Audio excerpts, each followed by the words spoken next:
super excited to be here today as we recap a little bit of our conversation with Isaac Etter. He was the recipient of our Shaping the Future Award. And I'm really excited to get some feedback from my fellow members here and see what we all took away from that conversation with Isaac. How about we start with you, Sharon? What were some of your takeaways? Okay, nothing like being put on the spot here, but I will say that there was so much that I could resonate with when we listened to Isaac talk about his experience and in a transracial community and also as being an adoptee, because as everyone knows, I'm an adoptee. So, and as Isaac said, as he listened to people, it was a different person, but the same scenario. They would all come back with the same kind of questions, and it really made him think like, somebody's eating the same pie out there because they're all saying the same thing. And I was thinking actually about my participation in the adoption community and with support groups. And actually, that experience broadened my perspective of who I was, because I really thought of myself as being in a vortex of some kind, individual like for me, even though I grew up with adoptive siblings. And my mother was very transparent that way. And she had a lot of friends who had adopted children. And I was with them and we grew up together. But it still had a form of isolationism to it. And I always felt like I was standing on this island by myself. When I got in the room with so many different adoptees and they all had stories that I could resonate with and encouragement that kind of helped to lead me onto the next part of my journey, I began to open my eyes and figured out that not only did I have value, but my story had value. And so I then thought, why haven't I thought to look for my my biological parents? And why was that so insignificant during the time that I was growing up in our home? And how come none of my other friends who were also adopted ever said anything about this? Because it was like not anything that was ever discussed, because we were all in closed adoptions. So we didn't talk about it. Being there and hearing him say, how important it was to be in an adoptee support group is critical. It's really critical. And it really does help bring forward not just who you are as an individual, but what the commonality is that you share with your fellow adoptees. So another point that struck me, Sharon, too, was that he was launched onto this path because he was invited to speak to the point of being an adoptee. Oftentimes it's being given an invitation and you can step into that opportunity. So that's what makes me think of, as an adult, what gave you that permission to speak that was absent in your youth and among your friends growing up. Mm-hmm. Yeah, it did give permission. It gave me the right. It gave me the it really gave me the concept, because that was beyond me initially. So, that's what I resonated most was in his whole discussion. And I can really sense how impactful it was for him, being able to speak to others and also being able to hear their stories. And so I just wanted to say that was what I thought it stood out for me in the whole presentation. Sharon, as you point out about being with other adoptees and how important that is, I'm kind of wondering if adoptive parents really know how important it is. For example, maybe when they're first adopting, the kid's 2, 3, 4, 5, 6 years old, and then I'm speaking from my own experience now, busy with soccer and baseball and dance or whatever we're doing. And that adoptee support group goes by the wayside. Of course, kids also, they develop, they're kind of not forced, but it's kind of a group that's made up by the parents. So there's not the organic, hey, I like that person and I can relate to this other person. So they kind of grow apart. The adoptees kind of like have their own world and go out. but I'm thinking maybe adoptive parents need to work a little harder in keeping those connections through middle childhood and into the teens. That's what struck me. One of the things I'm like, ooh. Yeah. Said I hear, and I also, my own experience working with adoptive parents, prospective adoptive parents, they don't even think about that. You know, they're so busy trying to go through the process. They don't think about that. They're not forward thinking about how, now what happens when the baby comes home or when a child comes home, that kind of thing. I was thinking, Susan, as you were speaking, you know, that it's important for adoptive parents to bring this up, even if they're in an open adoption. I don't think that it matters that the adoption be closed or open. I think that what's important is that each individual adoptee is able to share their feelings in an environment where they feel safe and can talk openly with other adoptees.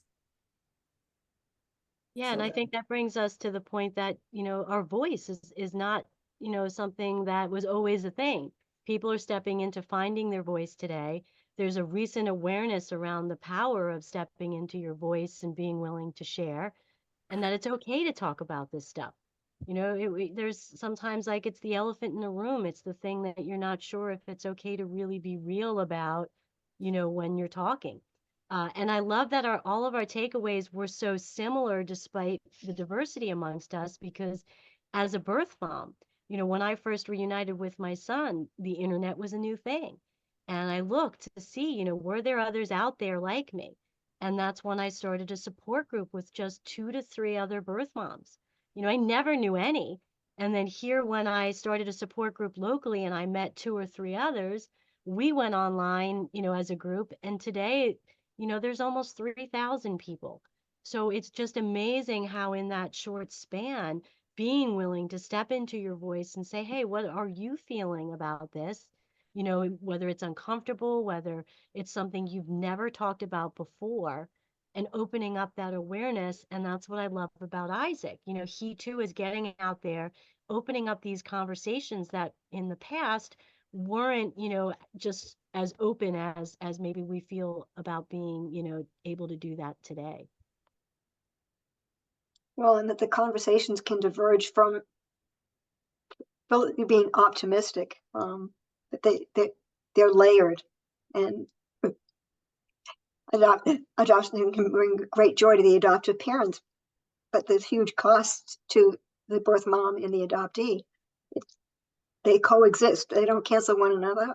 And so it's hard to hear the day you adopted me, it made you so happy, but it's a really sad day for me. And they're both true.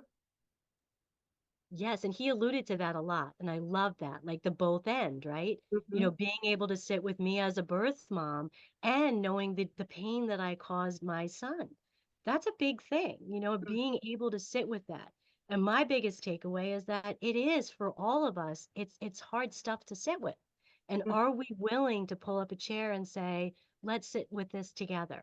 Even though it's hard, even though I might not know exactly how to say everything just right, and even though I'm also not able to fix it, the inadequacy piece really stood out to me too. And I just love that, he brought that out in the conversation. That was what struck me, was that idea of telling parents and sharing with parents that some of this stuff isn't something we can fix and we can't make it better. The pain's not going to go away. I'm putting words into his mouth now a little bit, but that is always good to remember that. And here's what I was thinking as I was listening to him. I was thinking, I kind of alluded to it too. Here I am, working on this a long time. I'm being an adoptive parent a long time, working on these issues. And when he said that, like, some things are the situation, and there are gaps that can't be filled. It was as if I was hearing it all fresh and new again. It's like, oh, that's right. There are some things that I cannot necessarily fix, and I need to and want to be able to sit with my feelings first, of course, but sit with my kids primarily, I should say, because let them have their feelings and not make it about me. Mm. That, that's a great reminder. It was another way to say it. Some of these things are not about us. Some are. And also, sometimes I think as adoptive parents, I'm an adoptive parent, that we can make it harder for everybody because we struggle to listen and we do get hurt. We feel hurt. You know, and so to hear that, that's a reality. It's a reality we can't. Now, can things beautiful come out of difficulties? Yeah, but we got to acknowledge the reality of the situation. Yeah, and they're not once and done conversations. The conversations need to be revisited regularly. Well, that kind of brings to mind what my colleague Gayle Swift likes to say, handle your own stuff, right? You have to handle, he mentioned that the block would be, the main block is our insecurity, you know, the block to having these real conversations. The adoptive parent feels insecure and, you know, am I loved or whatever. Yeah, so you have to handle those insecurities before you could even engage in a honest conversation. True. And Sally, you really said it there when you said it was all fresh and new to you again. And that's like what Isaac really is, I feel, striving to do is to keep these conversations going. It's so important because yes, they are fresh and new at times. We can hear the same things over and over again, but when they come to us at a time that we're ready to receive them, all of a sudden it's like, wow, yes, I get this. And then we can build from there. So I thought that was a great reminder, Sally, when you said it was fresh and new to you again. And that's why it's so important that we keep talking about these types of topics and issues. Yeah, and each situation brings a new nuance to a previously settled handling one's own stuff. It's like Susan said, new situations bring up new opportunities to revisit our stuff. I think you kind of said that, Susan. Hope I'm not putting words into your mouth. Stuff, yeah. But that, yeah, it really, and making sure that I, as an adoptive parent, really first and foremost listen and not refuting. Even my posturing, how am I sitting? Am I sitting closed off? Am I, you know, even when something comes out of left field and I'm tired and I'm not ready for it. Right. That's usually when it happens, right? Yeah. Yeah. You know, what can I guess that's sort of a coaching thing actually. Think about it, you know, what can we do as parents to have in our back pockets ways to be, or anybody really, ways to be, so when these things happen in the mostly times when we're not ready for them, that we can field it as best as we can. You know what? It was interesting when we say parents, because we're talking about the format of adoptive parents, but actually, you know, there's biological parents, of course, and there's adoptees who are parents, like myself. You know, so as he was talking about, you know, adoptees parenting their own biological children, I was thinking, you know, wow, that's a whammy, you know, right there. Because there's so much that you haven't learned because you're so busy focusing on yourself when you were younger that you can't, it's hard to bring to the table, you know, what you need to bring to the table to parent your own kids, because you think about it when you, oh, this baby, I love him so much. And what do I need to teach him? Wait a minute, I didn't learn that lesson, you know, in the process, because so much what we do in parenting is about what we learned before. And so the fact that adoptees probably come to the table as parents with a deficit, you know, is important to consider. And I also was thinking about, you know, there are no perfect parents. Yeah. You know, so, you know, as much as I feel like as an adoptee, I'm not being 100% like I need to be, you know, but there's no image of an important, a perfect parent out there. So, you know, that just made me think about stuff. Well, We all also, come to the table with our deficiencies, don't we? oh, yeah. And adoption has an impact throughout the generations for each person in the triad. You know, there Right. are repercussions. Right. That makes a difference. Oh, Yeah, so I'm excited for the next conversation when we talk more about parenting. That's something that he mentioned that I would love to revisit because there's so much good stuff there for all of us. Yeah. yeah, I think, go ahead, Susan. Oh, no, I was just going to say, and from the perspective of like Kim, you're a birth mother and you have children and you have children, grandchildren, and I'm an adoptive, well, it would be Sally, the adoptive parent, having, well, you're not there yet, Sally, as a grandparent, but I've seen my daughter, having a baby, and what is that looking into his eyes, my grandchild's eyes, I don't have that genetic, that through line kind of thing. And she doesn't either because she doesn't have her birth family. Mhm. So interesting. Okay. That's next time. Next visit with Isaac, we'll talk about that. Well, Another- you ladies will. Another thing Isaac mentioned too was that his mother was open to having these conversations and hearing the hard facts. Yes. And that takes courage. So Yeah. she's modeling a great example for other adoptive parents. Exactly. That And there's parents. real value. It may be really uncomfortable and painful, and it may make you sad, but that's the only way you create the understanding that you want to improve your relationships. I think that's necessary across the board. Mm-hmm. Yeah. As he was talking, I heard so many similarities about our philosophy and his philosophy. Mm-hmm. There was a bridge kind of like, oh yeah, we know about that. Oh yeah, we talk about that. Oh yeah, when Sally brought up the fact that you're writing a book with Gayle or have written a book about, Christianity and adoption and how they relate to each other. And his mother was involved in that and we're involved in it. I thought, man, this is Yes. just huge. Yes, me too. Continuum that's moving forward, and there's so many similarities in our organizations. It's going to be great to support him, Mm-hmm. and everything that he's doing. I'm just really excited about that. Me too. Yeah. It's great And it's nice to have a man's voice in the conversation. conversation. I think even the part about where he said, preparing people, giving them a more holistic sense of adoption. And then he also said something we've talked about and put into our curriculum, that part about what does it look like not to parent Yeah. kids? And that I thought was really interesting Right. that he brought that up as well. So we having that part of the conversation, what does that look like? And our society, what kind of expectations do we have of people? Or, and is it okay not to parent?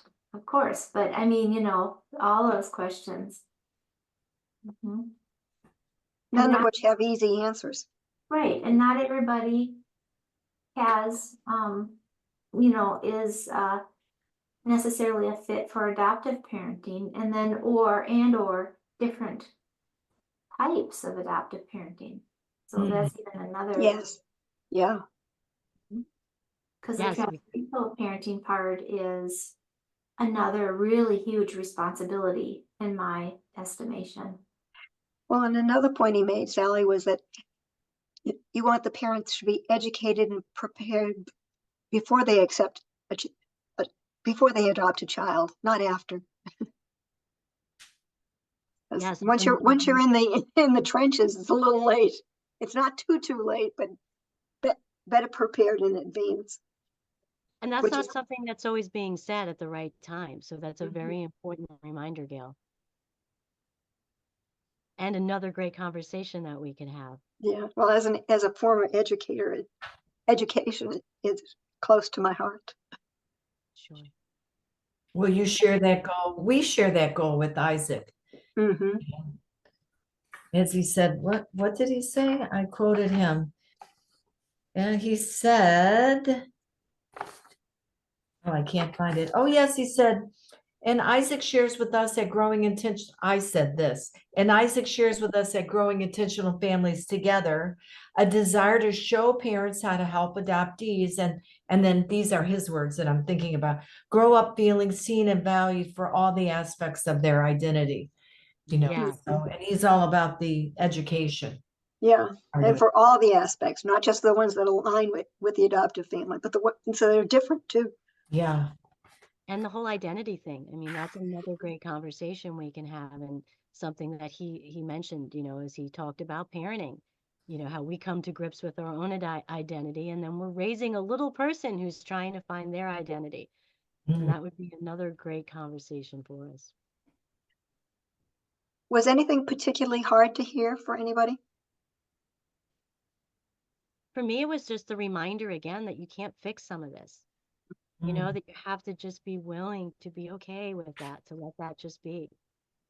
I think that's really true, Kim. I think yeah. Yeah, that was both freeing for me and hard to hear. Say Yeah.